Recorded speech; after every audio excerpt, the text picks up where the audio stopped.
ನವ ಬೆಂಗಳೂರಿಗೆ ಮತ್ತೆ ಸ್ವಾಗತ. ಇತ್ತೀಚೆಗೆ ಸಿಲಿಕಾನ್ ಸಿಟಿಯಲ್ಲಿ ಆತ್ಮಹತ್ಯೆ ಪ್ರಕರಣಗಳು ಹೆಚ್ಚಾಗ್ತಾ ಇವೆ. ವಿವಿಧ ಕಾರಣಗಳಿಗೆ ಅದೆಷ್ಟೋ ಮಂದಿ ಆತ್ಮಹತ್ಯೆಗೆ ಶರಣಾಗ್ತಿದ್ದಾರೆ. ಅದೇ ರೀತಿ ಇಲ್ಲೂ ಸಹ ಅನೈತಿಕ ಸಂಬಂಧದ ಹಿನ್ನೆಲೆಯಲ್ಲಿ ಮಹಿಳೆ ನೇಣು ಬಿಗಿದುಕೊಂಡ್ರೆ ಅಂಧ ಬಾಲಕ ತಂದೆಗೆ ಭಾರವಾಗಬಾರದು ಅನ್ನೋ ಕಾರಣಕ್ಕೆ ತಾಯಿಯ ಸೀರೆಯಿಂದಲೇ ನೇಣು ಬಿಗಿದುಕೊಂಡಿದ್ದಾನೆ.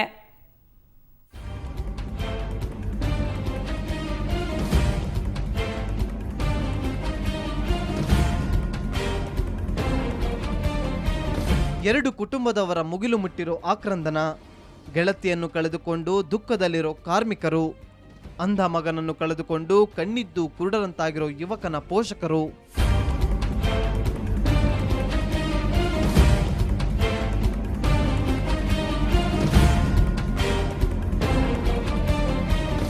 ಈ ದೃಶ್ಯಾವಳಿ ಕಂಡು ಬಂದಿದ್ದು ಬೆಂಗಳೂರಿನ ಪೀಣ್ಯ ಬಳಿ ಇರೋ ಸಪ್ತಗಿರಿ ಆಸ್ಪತ್ರೆಯ ಶವಗಾರದ ಬಳಿ.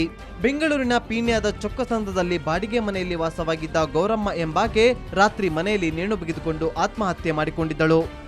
ಪೀಣ್ಯ ಬಳಿ ಇರೋ ಅಪೆಕ್ಸ್ ಗಾರ್ಮೆಂಟ್ಸ್ನಲ್ಲಿ ಕೆಲಸ ಮಾಡಿಕೊಂಡಿದ್ದ ಗೌರಮ್ಮ ಕಳೆದ 17 ವರ್ಷದ ಹಿಂದೆ ಗಂಡನನ್ನು ಬಿಟ್ಟು ಬೆಂಗಳೂರಿಗೆ ಬಂದು ಗಾರ್ಮೆಂಟ್ಸ್ನಲ್ಲಿ ಕೆಲಸ ಮಾಡಿಕೊಂಡಿದ್ದಳು. ಗಾರ್ಮೆಂಟ್ಸ್ನಲ್ಲಿ ಕೆಲಸ ಮಾಡುತ್ತಿದ್ದ ವೇಳೆ ಮತ್ತೊಬ್ಬನ ಜೊತೆ ಅನೈತಿಕ ಸಂಬಂಧ ಬೆಳೆಸಿಕೊಂಡಿದ್ದಳು. ಇದೇ ಕಾರಣದಿಂದ ಆಕೆ ಆತ್ಮಹತ್ಯೆ ಮಾಡಿಕೊಂಡಿದ್ದಾಳೆಂದು ಸಂಬಂಧಿಕರು ಆರೋಪಿಸಿದ್ದಾರೆ. ಅವ್ರದ್ದು ಮದುವೆಗಾಲ 5 ವರ್ಷ ಆಗಿದೆ. ಅಂದರೆ ಬ್ಲೀಡಿಂಗ್ ಪ್ರಾಬ್ಲಮ್ ಇತ್ತು. ಒಂದು ವರ್ಷದಿಂದ ಬ್ಲೀಡಿಂಗ್ ಇತ್ತು. ಹಾಗಾಗಿ ಇವಾಗ ಡಿಪ್ರೆಸ್ ಆಗಿ ಅವ್ರ ಹಸ್ಬೆಂಡ್ ಬೇರೆ 1 ವರ್ಷದಿಂದ ಬಿಟ್ಟೋಗ್ಬಿಟ್ಟಿದ್ದಾರೆ. ಹಾಗಾಗಿ ಡಿಪ್ರೆಸ್ ಆಗಿ ಇದಾಗಿದ್ದಾಳೆ. ಮನೆಯಲ್ಲಿ ಅವ್ರ ಮಗ ಯಾರೂ ಇರಲಿಲ್ಲ ಮನೆಯಲ್ಲಿ. ಅವಳು ಬೆಳಿಗ್ಗೆ 8 ಗಂಟೆಗೆ ಅವರು ಡ್ಯೂಟಿಗೆ ಅಂತ ಹೋಗಿದ್ದಾರೆ. ತಿರ್ಗಿ ರಿಟರ್ನ್ ಬರೋಷ್ಟೊಳಗಡೆ ಈ ಥರ ಮಾಡ್ಕೊಬಿಟ್ಟಿದೆ, ಸುಸೈಡ್ ಮಾಡ್ಕೊಂಡು. ಗೌರಮ್ಮ ಅವರು ಗಾರ್ಮೆಂಟ್ಸಲ್ಲಿ ವರ್ಕ್ ಮಾಡ್ತಾ ಇದ್ದಾರೆ. ಮದುವೆಗೆ ಅಲ್ಲಿ 15-16 ವರ್ಷ ಆಗಿದೆ. ಅವನಿಗೆ 17 ವರ್ಷ ಆಗಿದೆ. 16 ವರ್ಷದ ಮಗ ಇದ್ದಾನೆ. ಇನ್ನು ಅಂಧ ಯುವಕನೊಬ್ಬ ತಂದೆಗೆ ಭಾರವಾಗಬಾರದೆಂದು ಮನೆಯಲ್ಲಿ ನೇಣಿಗೆ ಶರಣಾಗಿದ್ದಾನೆ. ಹೆಸರು ಸುರೇಶ್, ವಯಸ್ಸು 17. ಮೂಲತಃ ಯಾದಗಿರಿಯವರಾದ ವೆಂಕಟರಮಣಪ್ಪ ಹಾಗೂ ಅಂಜನಮ್ಮ ಎಂಬುವರ ಕೊನೆಯ ಪುತ್ರನಾಗಿದ್ದ ಸುರೇಶ್ ಚಿಕ್ಕಂದಿನಿಂದಲೂ ಕಣ್ಣು ಕಾಣದ ಸಮಸ್ಯೆಯಿಂದ ಬಳಲುತ್ತಿದ್ದ. ಕೂಲಿ ಕೆಲಸ ಮಾಡಿಕೊಂಡು ಸಂಸಾರ ಸಾಗಿಸುತ್ತಿದ್ದ ಮೃತನ ತಂದೆಯು ಅನಾರೋಗ್ಯದಿಂದ ಬಳಲುತ್ತಿದ್ರು. ಇದೇ ಕಾರಣಕ್ಕಾಗಿ ತಂದೆಯ ಸಮಸ್ಯೆಯಲ್ಲಿದ್ದಾರೆ, ಅದರಲ್ಲಿ ನಾನು ಅವರಿಗೆ ಭಾರವಾಗಿದ್ದೇನೆ ಎಂದು ಆಗಾಗ್ಗೆ ಅಳಲನ್ನು ವ್ಯಕ್ತಪಡಿಸುತ್ತಿದ್ದ ಸುರೇಶ್. ಇದರಿಂದ ಬೇಸರಗೊಂಡಿದ್ದ ಸುರೇಶ್ ಕಳೆದ ರಾತ್ರಿ ಮನೆಯಲ್ಲಿ ನೇಣು ಬಿಗಿದುಕೊಂಡು ಆತ್ಮಹತ್ಯೆ ಮಾಡಿಕೊಂಡಿದ್ದಾನೆ. ಏನಾಯಿತು ಅಂತ ಗೊತ್ತಿಲ್ಲ. ಎಲ್ಲರೂ ಕೆಲಸಗಳಿಗೆ ಹೋಗಿದ್ರು. ಅವನೊಬ್ಬನೇ ಇದ್ದಾನೆ. ಭಾನುವಾರ ಅಲ್ವಾ, ಚಿಕ್ಕದ ಪಕ್ಕದಲ್ಲಿ ಮನೆ ಇದೆ. ಆ ಮನೆ ಪಕ್ಕದಲ್ಲೇ ಅವನು ಮಲ್ಕೊಳ್ತಾ ಇದ್ದ. ಯಾವಾಗಲೂ ಹೋಗಿ ಮಲ್ಕೊತಾ ಇದ್ದ. 2 ಗಂಟೆಗೆ ಊಟಕ್ಕೆ ಅಂತ ಎಬ್ಬರ್ಸೋಕೆ ಹೋಗೋಷ್ಟೊತ್ತಿಗೆ ಅವನು ಹಾಕ್ಕೊಂಡಿದ್ದ. ಕಣ್ಣು ಕಾಣ್ತಾ ಇರಲಿಲ್ಲ, ಅಷ್ಟೊಂದು ಕಾಣ್ತಾ ಇರಲಿಲ್ಲ ಅವನಿಗೆ. ಅದೇ ಸ್ಕೂಲಲ್ಲೆಲ್ಲ ಅದು ಸ್ವೆಟ್ಗೂ ಕೊಟ್ಟವ್ರೆ. ಅವ್ನಿಗೆ ಅಷ್ಟೊಂದು ಕಾಣ್ತಾ ಇಲ್ಲ. ತುಂಬ ಹಾಸ್ಪಿಟ್ಲಿಗೆಲ್ಲ ತೋರಿಸಿದ್ವಿ. ಬರಲ್ಲ ಅಂತಲೇ ಹೇಳ್ತಾ ಇದ್ರು. ಸದ್ಯ ಪ್ರತ್ಯೇಕವಾಗಿ ನಡೆದಿರುವ ಈ 2 ಆತ್ಮಹತ್ಯೆ ಪ್ರಕರಣಗಳನ್ನು ಪೀಣ್ಯ ಪೊಲೀಸರು ದಾಖಲಿಸಿಕೊಂಡಿದ್ದಾರೆ.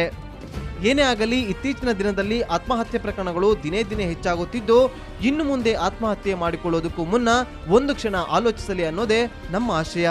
ಬೆಂಗಳೂರಿನಿಂದ ಕ್ಯಾಮರಾಮನ್ ರೇಣುಕಾ ಪ್ರಸಾದ್ ಜೊತೆ ನಾಗೇಂದ್ರ ಬಾಬು, ಸುವರ್ಣ ನ್ಯೂಸ್. ಸಿಂಗಾಪುರದ ಮೌಂಟ್ ಎಲಿಜಬೆತ್ ಆಸ್ಪತ್ರೆಯಲ್ಲಿ ಚಿಕಿತ್ಸೆ ಪಡೆಯುತ್ತಿರುವ ನಟ ಸಚಿವ ಅಂಬರೀಶ್ ಚೇತರಿಸಿಕೊಳ್ತಿದ್ದಾರೆ. ಅಲ್ಲಿಂದ ವಾಪಸ್ ಆಗಿರುವ ವಿಕ್ರಮ್ ಆಸ್ಪತ್ರೆ ವೈದ್ಯರು ಈ ವಿಷಯ ತಿಳಿಸಿದ್ದಾರೆ. ಡಾಕ್ಟರ್ ಸತೀಶ್ ಈ ಬಗ್ಗೆ ಮಾಹಿತಿ ನೀಡಿದ್ರು. ಅಂಬರೀಶ್ಗೆ ದ್ರವ ರೂಪದ ಆಹಾರ ನೀಡಲಾಗ್ತಿದೆ. ಸ್ವಲ್ಪ ದಿನಗಳಲ್ಲಿ ವೆಂಟಿಲೇಟರ್ ಅನ್ನ ತೆಗೆಯಲಾಗುತ್ತೆ ಅಂತ ತಿಳಿಸಿದ್ರು. ನೀವೆಲ್ಲರೂ ಕಾತುರದಿಂದ ಕಾಯ್ತಾ ಇದ್ದೀರಾ. ಅವ್ರ ಕಂಡೀಷನ್ ಹೇಗಿದೆ, ಅವ್ರು ಹೇಗಿದ್ದಾರೆ.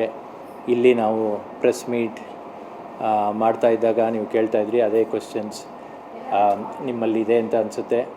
ಹಾಗೆಯೇ ನನಗೂ ಅಲ್ಲಿ ಫ್ಯಾಮಿಲಿ ಪರ್ಮಿಷನ್ ಕೊಟ್ಟಿದ್ದಾರೆ.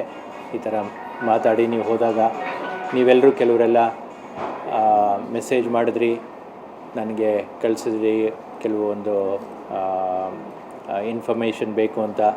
ಸೊ ಆದ್ದರಿಂದ ನಾನು ನಿಮಗೆ ಏನಾಯಿತು ಅಂತ ಹೇಳಬಯಸುತ್ತೇನೆ.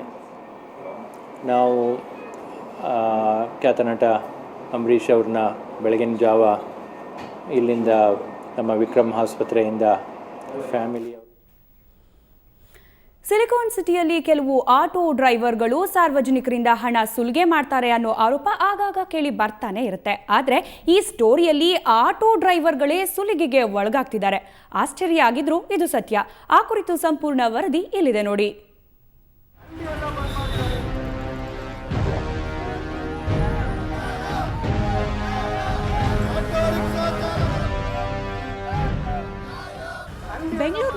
ಆಟೋ ಪ್ರಯಾಣ ದರ ಏರಿಕೆಯಾಗಿ 2.5 ತಿಂಗಳು ಕಳೆದಿದೆ.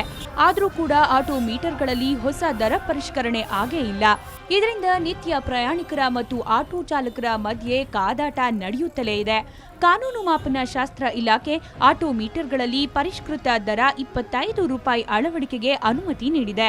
ಇಡೀ ಬೆಂಗಳೂರು ತುಂಬ ಕೇವಲ 4 ಕೇಂದ್ರಗಳಲ್ಲಿ ದರ ಪರಿಷ್ಕರಣೆಗೆ ಅನುಮತಿ ನೀಡಲಾಗಿದೆ. ಇದರಿಂದ ಆಟೋ ಮೀಟರ್ ದರ ಪರಿಷ್ಕರಣೆ ಕೇಂದ್ರಗಳು ಏಕಾಏಕಿ ಡಬಲ್ ದರ ವಸೂಲಿ ಮಾಡೋ ಮೂಲಕ ಆಟೋ ಚಾಲಕರನ್ನ ಸುಲಿಗೆ ಮಾಡಲು ಮುಂದಾಗಿದ್ದಾರಂತೆ. ಇದು ಮೀಟರ್ ಫೇರ್ ಜಾಸ್ತಿ ಆಯಿತು ಡಿಸೆಂಬರ್ 20ನೇ ತಾರೀಕು. ಈ ಡಿಜಿಟಲ್ ಮೀಟರ್ಗಳಲ್ಲಿ ಏನಾಗ್ತಿದೆ, ರೀಕ್ಯಾಲಿಬ್ರೇಷನ್ ಅನ್ನೋದರಲ್ಲಿ ಇಡೀ ಆಟೋ ಚಾಲಕರನ್ನ ಸುಲಿಗೆ ಮಾಡೋ ರೀತಿ ಆಗ್ತದೆ. ಯಾಕಂದರೆ ಡಿಜಿಟಲ್ ಮೀಟರ್ಗಳಲ್ಲಿ ಬದಲಾವಣೆ ಮಾಡೋದು ಯಾವುದೇ ಖರ್ಚಿರೋದಿಲ್ಲ. ನಾವೇನು ಹೇಳಿದ್ವಿ, ನೀವು ಲೇಬರೆಲ್ಲ ಇಟ್ಟು ಕೆಲಸ ಮಾಡಿಸ್ತಾರೆ, ಒಂದು 100 ರೂಪಾಯಿ ತೊಗೊಂಡು ಮಾಡಿ ಅಂತ. ಬಟ್ ಇವತ್ತು 300 ರೂಪಾಯಿ ಚಾರ್ಜ್ ಮಾಡಿ ಇಡೀ ಆಟೋ ಚಾಲಕರು ಸುಲಿಗೆ ಮಾಡ್ತಾರೆ. ಕಂಗಾಲಾದ ಆಟೋ ಚಾಲಕರು ಇವತ್ತು ಶಿವನಹಳ್ಳಿಯಲ್ಲಿರುವ ಆಟೋ ಮೀಟರ್ ದರ ಪರಿಷ್ಕರಣಾ ಕೇಂದ್ರದ ಮುಂದೆ ಪ್ರತಿಭಟನೆ ನಡೆಸಿದ್ರು. ಆಟೋ ಪ್ರಯಾಣ ದರ ಏರಿದ ಬೆನ್ನಲ್ಲೇ ಏಕಾಏಕಿ 300 ರೂಪಾಯಿಗೆ ಏರಿಸಲಾಗಿದೆ ಎಂದು ಆಟೋ ಚಾಲಕರು ಆರೋಪಿಸಿದ್ರು. ಇವತ್ತು ಇದಕ್ಕೆ ಅವ್ಯವಹಾರ ಹೆಚ್ಚಿನ ರೀತಿಯಲ್ಲಿ ನಡೀಲಿಕ್ಕೆ ಅವಕಾಶ ಮಾಡಿಕೊಟ್ಟಿರ್ತಕ್ಕಂಥದ್ದು ತೂಕ ಮತ್ತು ಅಳತೆ ಇಲಾಖೆಯ ಕಮಿಷನರು ಕೂಡ ಇದರಲ್ಲಿ ಶಾಮೀಲಾಗಿದ್ದಾರೆ ಅಂತ ಹೇಳಲಿಕ್ಕೆ ನಾವು ಬಯಸ್ತೀವಿ. ಯಾಕೆ ಅಂತಂದರೆ, ಒಂದು ಲೈಸೆನ್ಸು ಪಡಿಬೇಕಾದ್ರೆ SLC ಓದಿದ್ರು ಸಾಕು ಅಂತೇಳಿ ಹಿಂದೆ ಇತ್ತು. ಈಗ ಡಿಪ್ಲೊಮಾಗೆ ತೊಗೊಂಡೋಗಿದ್ದಾರೆ. ಈಗ ಸಾಕಷ್ಟು ಜನ ರಿಪೇರಿ ಹೋಲ್ಡರ್ಸ್ ಇದ್ದಾರೆ, ಅವ್ರಿಗೆ ಲೈಸೆನ್ಸ್ ಕೊಡಿ ಅಂತಂದರೆ ಆಗೋದಿಲ್ಲ. ಪ್ರತಿಭಟನೆಯ ವಿಷಯ ಅರಿತ ದರ ಪರಿಷ್ಕರಣೆ ಕೇಂದ್ರದ ಸಿಬ್ಬಂದಿ ಕೇಂದ್ರದ ಬಾಗಿಲು ಹಾಕೊಂಡು ಸ್ಥಳದಿಂದ ಪರಾರಿಯಾಗಿದ್ರು. ಒಟ್ನಲ್ಲಿ ದರ ಏರಿಕೆಗಾಗಿ ಸರ್ಕಾರವನ್ನೇ ಬಗ್ಗಿಸಿದ ಆಟೋ ಚಾಲಕರು ಈಗ ದರ ಪರಿಷ್ಕರಣೆದಾರರಿಂದ ಕಂಗಾಲಾಗಿದ್ದಾರೆ. ಬೆಂಗಳೂರಿನಿಂದ ಕ್ಯಾಮರಾಮನ್ ಯುಗಂಧರ್ ಜೊತೆ ಮಸೂದ್ ದೊಡ್ಡೆಬಾಗಿಲು, ಸುವರ್ಣ ನ್ಯೂಸ್. ಶ್ರೀ ಸಾಯಿ ಗೋಲ್ಡ್ ಪ್ಯಾಲೇಸ್ನಲ್ಲಿ ಇಂದಿನ ಚಿನ್ನದ ದರ ಎಷ್ಟಿದೆ ನೋಡೋಣ ಬನ್ನಿ.